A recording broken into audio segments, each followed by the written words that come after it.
Baik, di sini saya mau melakukan wawancara.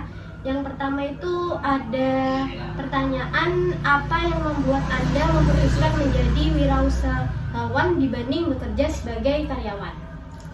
Karena dari dulu saya suka berjualan, jadi awalnya dari mulai kecil suka berdagang.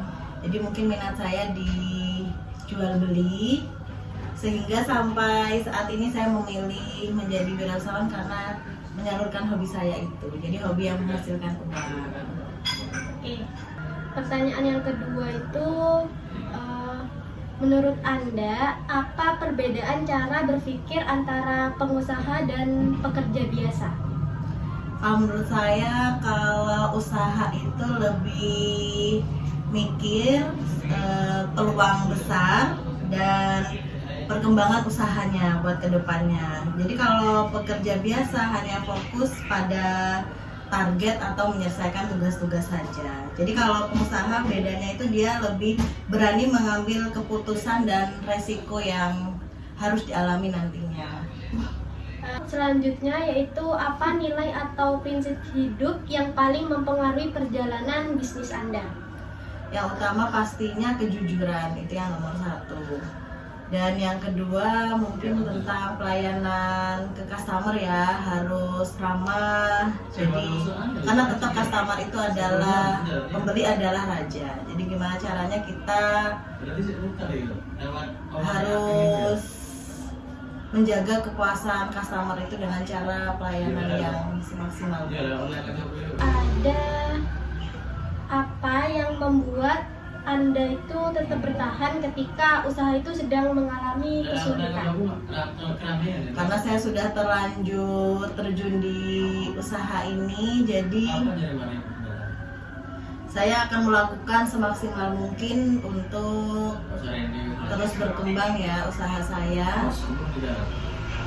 Dan kebetulan juga untuk bisnis saya, Toko Litira udah punya branding.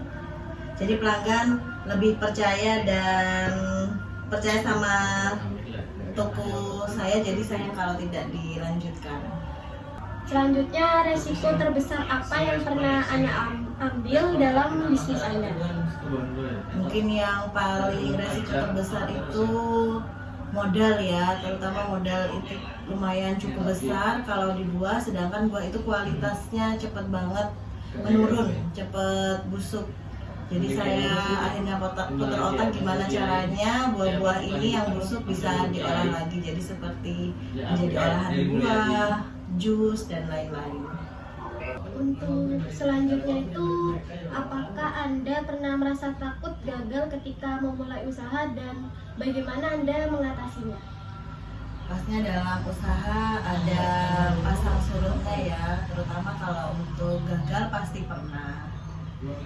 Ya kalau gagal kita tetap harus belajar dari pengalaman sebelumnya, gimana cara mengatasinya, memperbaikinya agar tidak kegagalan itu tidak terulang lagi. Selanjutnya itu, bagaimana biasanya Anda menemukan peluang bisnis baru? Peluang bisnis baru biasanya saya update terus di sosial media ya, karena terutama kalau di sosmed cepat banget perkembangannya. Jadi lihat tren aja, misalnya seperti sekarang temanya lebaran, jadi saya bikin parcel yang bertema lebaran, ikut berkembang terus tren terbaru. Menurut Anda, apa tanda bahwa sebuah ide bisnis itu memiliki peluang besar? Pastinya kalau orderan kita semakin rame, customer kita juga semakin meningkat, otomatis bisnis kita udah mulai banyak peminatnya ya, berkembang gitu sih. Kita perlunya tetap update terus untuk produk-produk yang baru biar customer tidak bosan dengan produk kita. Apa kegagalan terbesar yang pernah Anda alami dalam bisnis? Untuk kegagalan terbesar mungkin kita salah prediksi aja ya. Jadi misalnya kita udah nyiapkan banyak buah, nyiapkan banyak produk, karena kita berpikiran bahwa bakalan laku besar. Nah, ternyata pas hari H tidak sesuai dengan harapan kita, jadi customer sedikit yang order atau apa. Jadi mungkin itu buat pelajaran bagi saya ya. Jadi kadang setiap tahunnya berbeda dengan tahun sekarang. Pelajaran yang paling berharga yang Anda dapat dari kegagalan tersebut? Pelajaran yang saya dapat mungkin sebaiknya saya lebih berpikir lebih matang-matang ya sebelum melakukan tindakan tersebut, atau sebaiknya survei-survei juga gimana kedepannya, apa produk yang lagi tren saat ini. Takutnya kalau kita tetap pakai produk-produk yang lama seperti itu, orang udah mulai bosen, jadi otomatis produk kita juga keluarnya hanya sedikit. Bagaimana cara Anda bangkit kembali setelah mengalami kerugian atau kegagalan itu?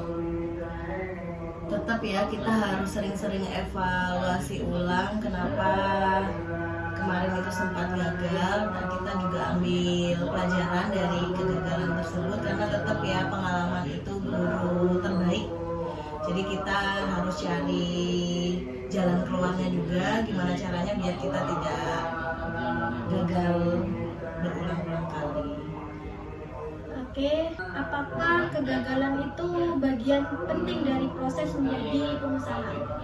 Iya, kegagalan itu sangat penting ya. Jadi kalau kita nggak pernah gagal, kita juga nggak tahu gimana up and down-nya dalam berbisnis.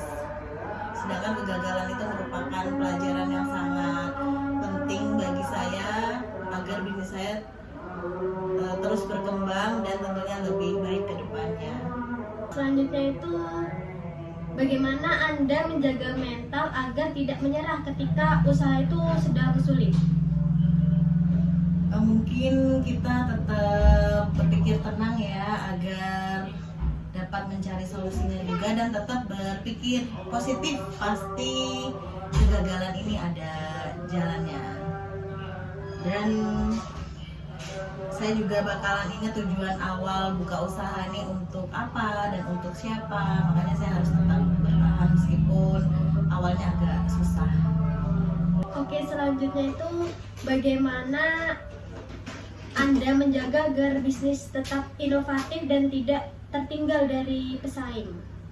Nah, yaitu kita harus tetap update terus ya. Jadi kita mengeluarkan produk-produk baru, ide-ide baru, tentunya juga harus ada gebrakan baru agar customer juga tidak bosan dan ada warna baru dalam produk kita. Terus selanjutnya tuh, dari mana biasanya Anda mendapatkan ide inovasi produk atau layanan? Biasanya saya selalu mendapatkan ide itu dari sosial media ya, terutama Instagram, TikTok, karena di sana juga udah banyak banget tentang produk-produk buah yang lagi tren, yang terbaru. Dan saya juga sering sharing ke sesama pengusaha lain, misalnya lagi tren apa sekarang, jadi saya juga bakalan mengikuti tren tersebut. Menurut Anda itu seberapa penting kreativitas dalam menjalankan usaha?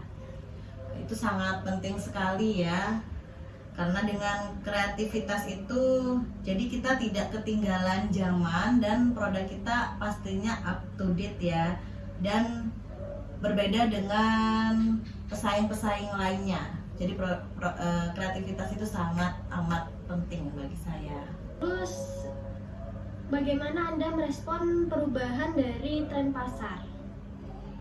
Tren pasar ya, dengan cara kita tetap mengikuti tren terbaru ya, agar tidak ketinggalan zaman juga. Jadi kita harus sering-sering cari tahu di sosial media lagi booming apa atau lagi FOMO apa. Jadi kita tetap harus mengikuti tren terbaru tersebut. Selanjutnya itu bagaimana cara Anda membangun tim yang solid dalam usaha? Kalau untuk tim biasanya saya melakukan meeting, jadi kita sering-sering sharing juga ke sesama tim.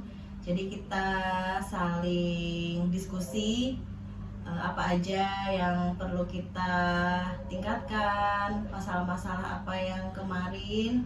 Jadi kita cari solusinya bareng-bareng. Jadi sehingga tim tersebut juga semakin solid. Terus bagaimana cara Anda itu menghadapi konflik dalam tim atau karyawan? Kalau konflik yang terjadi biasanya kita juga bicarakan baik-baik ya. Jadi kita panggil satu persatu, kita diskusi. Jadi kita bicara antar satu sama lain. Kita bicarain baik-baik. Kira apa kebiasaan atau rutinitas yang membantu Anda berkembang sebagai pengusaha?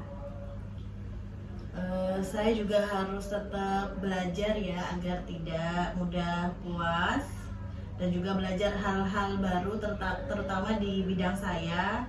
Dan saya juga suka membangun relasi dengan orang lain untuk menambah pengalaman.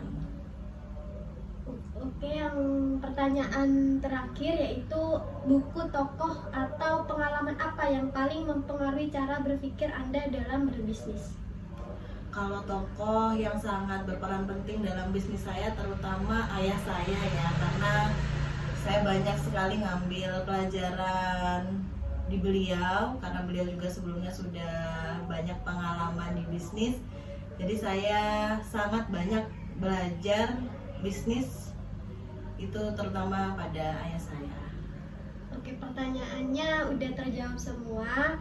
Terima kasih sudah meluangkan waktunya.